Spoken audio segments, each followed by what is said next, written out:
Hey YouTube, Maddie's Daddy 12. I am Jason, and I'm going to try to move us a little bit closer to our goal. And I'm going to do that by showing you what has sold this week. A very, very light week in sales. We had very few items sell this week, so not a real big week in profits. But I'm kind of glad it was that way because as you guys know, the world we live in right now, we have issues that are floating around, and I tested positive for one of those issues. So, hasn't been too bad. I dealt with some illness at first, the first couple of days of it, but after that, I got better real quick.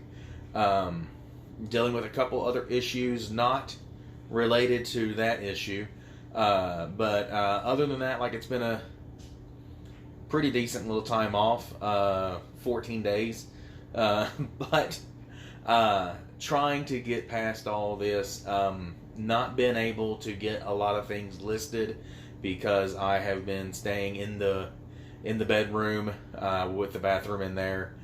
So the wife and Peggy and Janelle have been able to just run rapid through the house, and I have stayed back there in that corner. So not a whole lot of listing has gotten taken care of, and I've kind of fudged the system on that. Like I've told you guys before, you really need, if you're wanting to make sure that you get sales on a regular basis, you really need to be listing every day. And I've kind of been dodging that by, or I guess working a loophole on that by taking some of my older listings, stuff that doesn't have watchers, because you never want to lose a watcher. But some of my stuff that has no watchers, and then just revising the listings a little bit, and it helps to do that from time to time.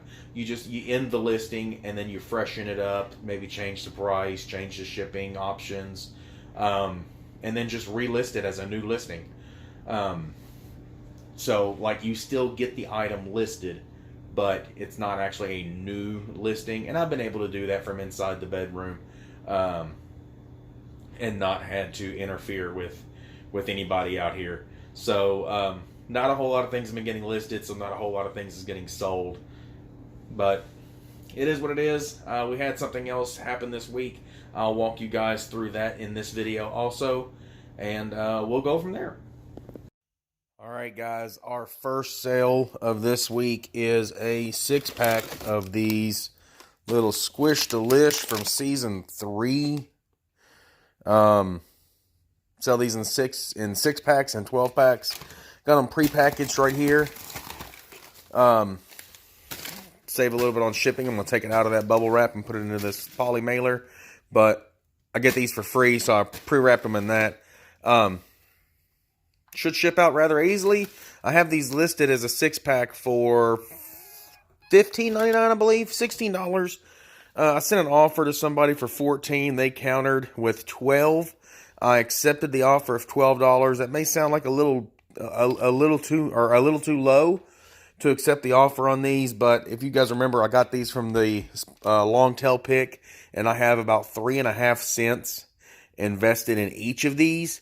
So in a 6-pack like I have here, I have about 21 cents invested in 6 of them. So a $12 sale on a 21 cent or a 21 cent investment. There you go. I think that's a pretty good deal. All right, guys, another slow week. Kind of expecting that after the new year.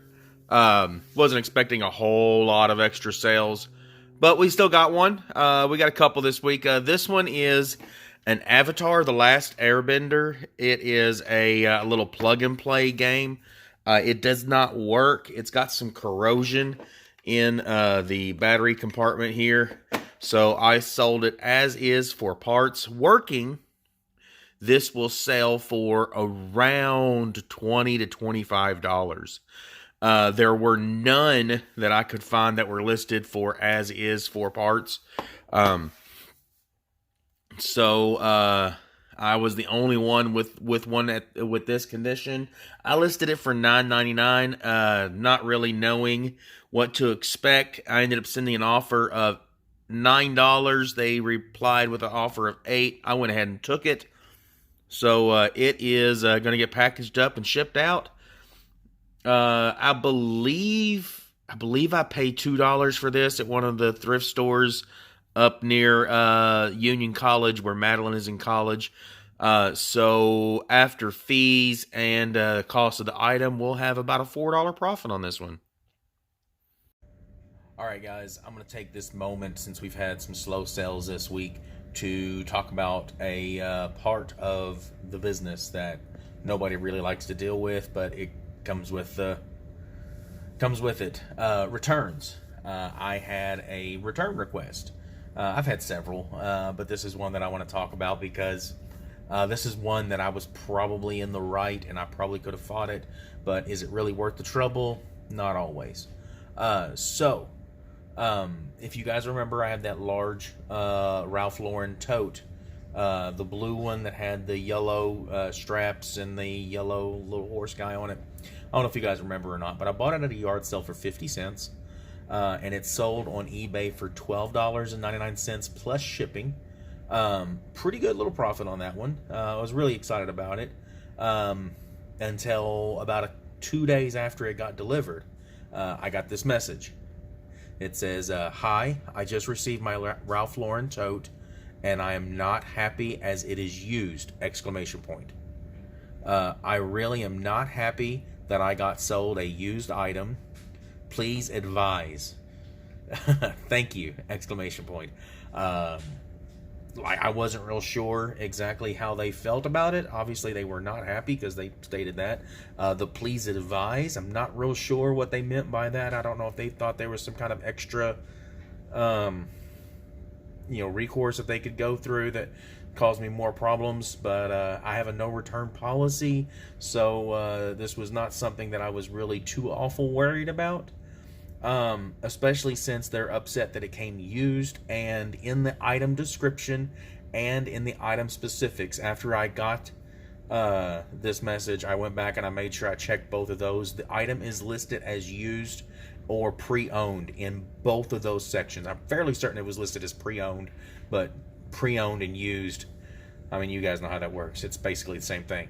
But I was like, whatever.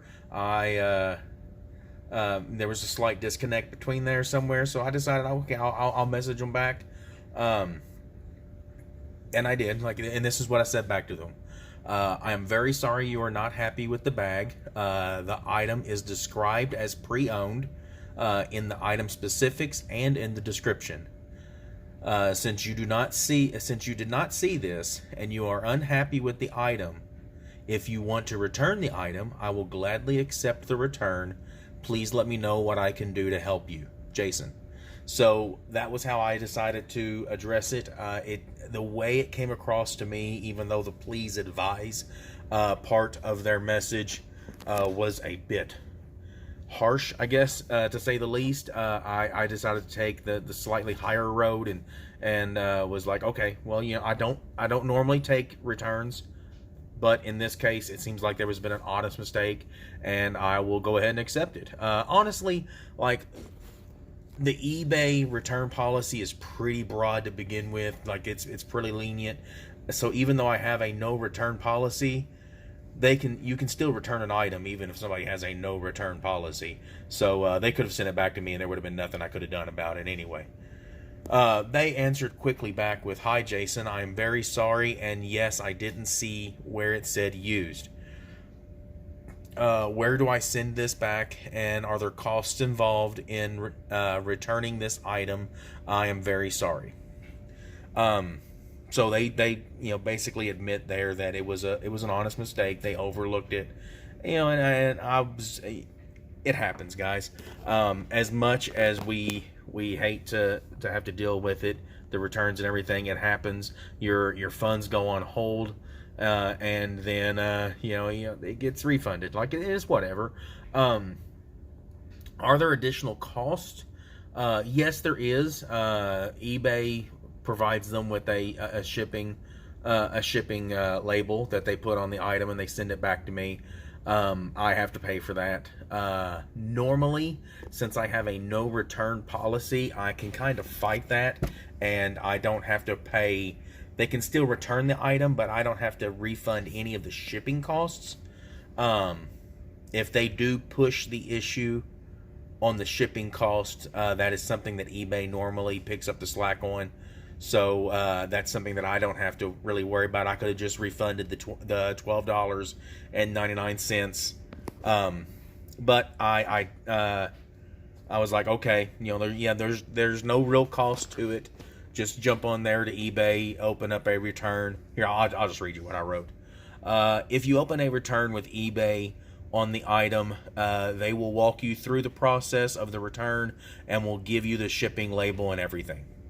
So I didn't address the cost there, but seeing as how it was an honest mistake, I just went ahead and, once I got the item back, you do have to watch out for something like that when they ship the item back. You don't want to just give them the refund entirely to begin with, because if you do, they're just going to keep the item. So you wait until you get the item back. Once you get the item back, immediately open it and check it, make sure it's correct, and then issue them their refund. If there's something else wrong with it after that point, then there's another policy to go through. But for this, like, I was just like, okay, like, that's, it is what it is. I got the item back. It was in good shape, used shape, of course, but good shape nonetheless. And honestly, guys, I went ahead, I refunded them the $12.99, and I went ahead and refunded them the shipping costs. I didn't see any reason to try to make it any more difficult than what it could have already been. So, it is what it is. And honestly, like, the way I look at it, this bag in new condition sells for about $45 to $55. In used condition, it actually sells for closer to like $22. So I really undercut myself. I raced to the bottom on this one. I listed mine as low as I could get it to move as quickly as possible, because we were real close to the holiday season, and I wanted to try to flip through as much stuff as possible. So I'm actually, I hate that we had to deal with the return and everything, but I've got it back and I'm able to relist it and possibly get a little bit more money out of it. But I don't know. There you go, guys. That's just a small experience of mine dealing with the eBay return policy. All right, guys. I told you it was not a lot of sales this week. About $15, I guess. $15-ish in profits this week. Definitely not a whole lot.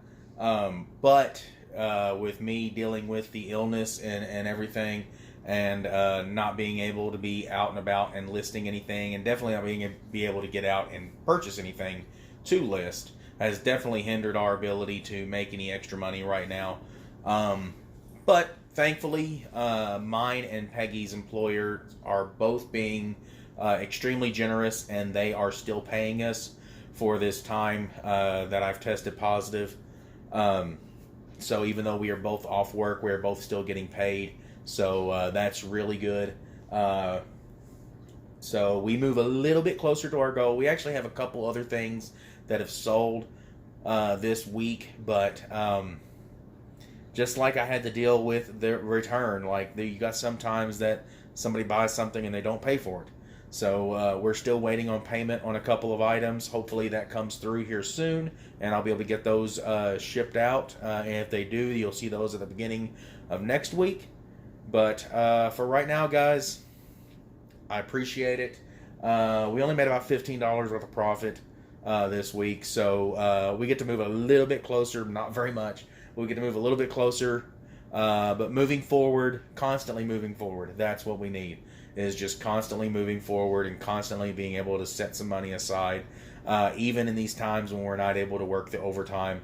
That really helps us. Where we make our money. We're still getting the straight time pay, but we're not making any overtime right now. So still being able to make a little bit extra money during this time really helps us out a lot, especially trying to move towards this goal. So I appreciate it, guys. Subscribe, comment down below. Head down there in that description. Check out all the links down there. Show us how much you love us.